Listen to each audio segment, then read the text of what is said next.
ಈಗ ನನ್ನ ಜೊತೆ ನಿಂತಿರೋರು ಎದುರಾಳಿಗಳಾಗೋದು. ಎಲೆಕ್ಷನ್ ಆಗೋದ್ಮೇಲೆ ಮತ್ತೆ ಅವ್ರು ನನ್ನ ಸ್ನೇಹಿತರೆ. ರಾಜಕೀಯನೇ ಬೇರೆ, ಈ ಒಂದು ಸಂಬಂಧಗಳೇ ಬೇರೆ. ನೋಡಿ, ಬಿಜೆಪಿ ಅಂತಂದ್ರೆ ಯಾರೋ ಒಂದು ಸಮುದಾಯಕ್ಕೆ ಸೀಮಿತವಾಗಿರೋ ಪಕ್ಷ ಅಲ್ಲ. ಅದನ್ನ ಬೇರೆ ಬೇರೆ ಪಕ್ಷಗಳು ಬೇರೆ ಬೇರೆ ರೀತಿಯಲ್ಲಿ ಕಾಲಘಟ್ಟದಲ್ಲಿ ಅದನ್ನ ಪ್ರೊಪಗಂಡ ಮಾಡ್ಕೊಂಡು ಬರ್ತಿದ್ದಾರೆ.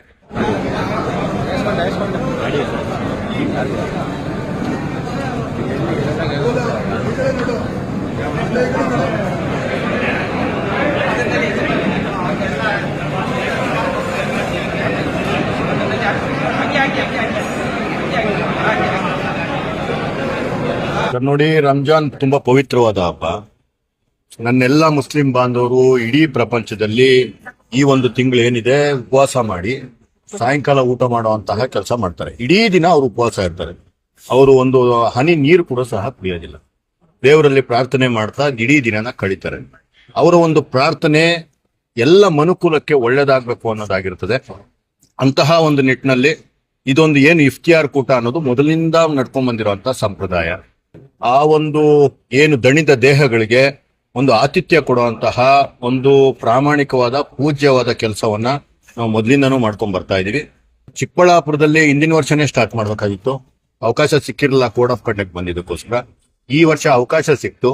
ಚಿಕ್ಕಬಳ್ಳಾಪುರದ ನನ್ನ ಮುಸ್ಲಿಂ ಸಮುದಾಯದ ಹಿರಿಯ ನಾಯಕರೆಲ್ಲರನ್ನೂ ನಾನು ಭೇಟಿ ಮಾಡಿ ಅವಕಾಶ ಕೇಳಿದಾಗ ದಯವಿಟ್ಟು ಮಾಡಿ ಅಂತ ಸಂತೋಷದಿಂದ ಒಪ್ಕೊಂಡು ಪ್ರೀತಿಯಿಂದ ಈ ಒಂದು ಅವಕಾಶ ಕೊಟ್ಟಿದ್ದಾರೆ.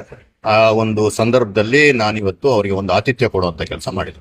ನೋಡಿ, ಬಿಜೆಪಿ ಅಂತಂದ್ರೆ ಯಾರೋ ಒಂದು ಸಮುದಾಯಕ್ಕೆ ಸೀಮಿತವಾಗಿರೋ ಪಕ್ಷ ಅಲ್ಲ. ಅದನ್ನ ಬೇರೆ ಬೇರೆ ಪಕ್ಷಗಳು ಬೇರೆ ಬೇರೆ ರೀತಿಯಲ್ಲಿ ಕಾಲಘಟ್ಟದಲ್ಲಿ ಅದನ್ನ ಪ್ರೊಪಗಂಡ ಮಾಡ್ಕೊಂಡು ಬರ್ತಿದ್ದಾರೆ. ಅದಕ್ಕೆ ನಾನು ಈಗ ತುಂಬಾ ಅರ್ಥ ಕೊಡೋದಕ್ಕೆ ಹೋಗೋದಿಲ್ಲ. ಅದನ್ನೆಲ್ಲ ಮೀರಿ ನನ್ನ ಏನು ಸಮುದಾಯ ಇದೆ, ಮುಸ್ಲಿಂ ಸಮುದಾಯ ಇರ್ಬೋದು, ಕ್ರಿಶ್ಚಿಯನ್ ಸಮುದಾಯ ಇರ್ಬೋದು, ಹಿಂದೂಗಳು, ಜೈನರು ಎಲ್ಲರ ಜೊತೆ ನಿಂತ್ಕೊಳ್ಳುವಂತಹ ಕೆಲಸ ನನ್ನ ದೇಶದ ಪ್ರಧಾನಮಂತ್ರಿಗಳು ಮಾಡಿದ್ದಾರೆ. ನನ್ನ ರಾಜ್ಯದ ಮುಖ್ಯಮಂತ್ರಿಗಳಾದ ಯಡಿಯೂರಪ್ಪನವರು ಸಹ ಮಾಡಿದ್ದಾರೆ. ಅದೇ ಹಾದಿಯಲ್ಲಿ ನಾವು ಸಹ ಎಲ್ಲ ಸಮುದಾಯಗಳನ್ನ ಜೊತೆಗೆ ತಗೊಂಡು ಹೋಗುವಂತ ಕೆಲಸನ ನಾವು ಮಾಡಬೇಕಾಗಿದೆ. ಮುಂದಿನ ಪೀಳಿಗೆಗೆ ನಾವು ಒಂದು ಸಂದೇಶ ಕೊಡಬೇಕಾಗಿದೆ. ನಾವೆಲ್ಲರೂ ನಮ್ಮಲ್ಲಿ ಏನೇ ಭೇದ ಭಾವಗಳಿದ್ರೂ ಅದೆಲ್ಲ ತಾತ್ಕಾಲಿಕ. ಅವುಗಳನ್ನ ಸರಿ ಮಾಡ್ಕೊಂಡು ಮುಂದಕ್ಕೆ ಹೋಗುವಂತಹ ಪ್ರಬುದ್ಧತೆ ನನ್ನೆಲ್ಲ ಜನಗಳಿಗಿದೆ. ನಾವೆಲ್ಲ ಜೊತೆಯಲ್ಲೇ ಇರ್ತೀವಿ. ರಾಜಕೀಯನೇ ಬೇರೆ, ಈ ಒಂದು ಸಂಬಂಧಗಳೇ ಬೇರೆ. ನಾನು ಈ ರೀತಿಯ ಏನು ಇಫ್ತಿಯಾರ್ ಕೂಟನ ಇವತ್ತು ಫಸ್ಟ್ ಮಾಡ್ತಿಲ್ಲ. ನನ್ನ ಗ್ರಾಮ ಪೆರೇಸಂದ್ರದಲ್ಲಿರ್ಬೋದು, ಮಂಡಿಕಲ್ ಹೋಬಳಿಯಲ್ಲಿರ್ಬೋದು, ನನ್ನ ಶಕ್ತಿಯಾನುಸಾರ ನಾನು ಅವತ್ತಿಂದನೂ ಮಾಡ್ಕೊಂಡ್ ಬರ್ತಾ ಇದೀನಿ. ಅದನ್ನ ರಾಜಕೀಯ ಬಣ್ಣ ಕಟ್ಟಿ ನಾನು ಯಾವತ್ತೂ ನೋಡಿಲ್ಲ. ನಾನು ಯಾವುದೇ ಏನೇ ಸರ್ವಿಸ್ ಮಾಡಿದ್ರು ಈ ಸಮಾಜದಲ್ಲಿ ಆ ಸರ್ವಿಸ್ ನ ತಗೊಂಡ್ಬಂದು ರಾಜಕೀಯ ಲಾಭ ಪಡೆಯುವಂತಹ ಹೀನ ಕೆಲಸಕ್ಕೆ ನಾನು ಇದುವರೆಗೂ ಕೈ ಹಾಕಿಲ್ಲ. ಅಂತದನ್ನ ನಾನೇನು ಎಕ್ಸ್ಪೆಕ್ಟೂ ಮಾಡಲ್ಲ. ಮುಂದಿನ ದಿನಗಳಲ್ಲಿ ಏನೇ ಸೈದ್ಧಾಂತಿಕವಾಗಿ ಇವರು ನಾನೇ ಬೇಕಾದ್ರೆ ಹಿಂದೆ ಮುಂದೆ ನಾವು ಒಬ್ರಿಗೊಬ್ರು ಎದುರಾಳಿಗಳಾಗ್ಬೋದು. ಈಗ ನನ್ನ ಜೊತೆ ನಿಂತಿರೋರು ಎದುರಾಳಿಗಳಾಗೋದು. ಎಲೆಕ್ಷನ್ ಆಗೋದ್ಮೇಲೆ ಮತ್ತೆ ಅವ್ರು ನನ್ನ ಸ್ನೇಹಿತರೆ.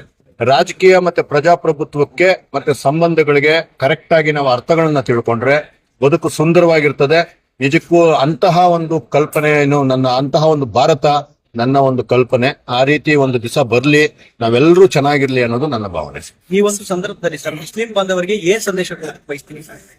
ಈ ಒಂದು ಪವಿತ್ರವಾದ ರಂಜಾನ್ ಹಬ್ಬ ಏನ್ ನಡೀತಿದೆ, ಈ ತಿಂಗಳು ಏನಿದೆ, ಈ ಒಂದು ತಿಂಗಳಲ್ಲಿ ತಾವೆಲ್ಲ ಏನು ಮನಸ್ಸನ್ನ ಶುದ್ಧಿ ಮಾಡಿಕೊಂಡು ದೇಹವನ್ನ ದಂಡಿಸಿ ಏನು ತಾವೆಲ್ಲ ತಮ್ಮ ದೇವರಲ್ಲಿ ಪ್ರಾರ್ಥನೆ ಮಾಡ್ತಿದ್ದೀರಾ, ನಾನ್ ನಿಮ್ಮೆಲ್ಲರನ್ನು ಕೇಳ್ಕೊಂತೀನಿ. ನಿಮ್ಮ ಪ್ರಾರ್ಥನೆ ನಿಮ್ಗೊಬ್ಬರಿಗೆ ಮಾತ್ರ ಸೀಮಿತ ಆಗೋದ್ ಬೇಡ. ಇಡೀ ದೇಶಕ್ಕೆ, ಇಡೀ ಮನುಕುಲಕ್ಕೆ ಒಳ್ಳೇದಾಗುವಂತಹ ನಿಮ್ದು ಪ್ರಾರ್ಥನೆ ಆಗ್ಬೇಕು.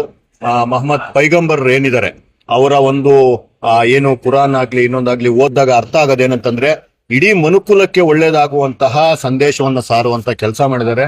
ಬೇರೆ ಬೇರೆ ಕಾಲಘಟ್ಟದಲ್ಲಿ ಬೇರೆ ಬೇರೆ ಕಾರಣಗಳಿಂದ ಇದನ್ನ ತಿರುಚುವಂತ ಕೆಲಸ ಎಷ್ಟೋ ಕಡೆ ಆಗಿದೆ. ಅದನ್ನೆಲ್ಲ ತಾವು ಗಮನಿಸಬೇಕು. ತಾವೆಲ್ಲರೂ ಎಸ್ಪೆಷಲಿ ನನ್ನ ಚಿಕ್ಕಬಳ್ಳಾಪುರದ ಮುಸ್ಲಿಂ ಜನತೆ ತುಂಬಾ ಪ್ರಬುದ್ಧರಿದ್ದೀರಾ, ವಿದ್ಯಾವಂತರಿದ್ದೀರಾ. ಅದನ್ನ ಅರ್ಥ ಮಾಡ್ಕೊಂಡು ಇಡೀ ದೇಶ ಕಟ್ಟೋ ಕೆಲಸ ಮಾಡಬೇಕು.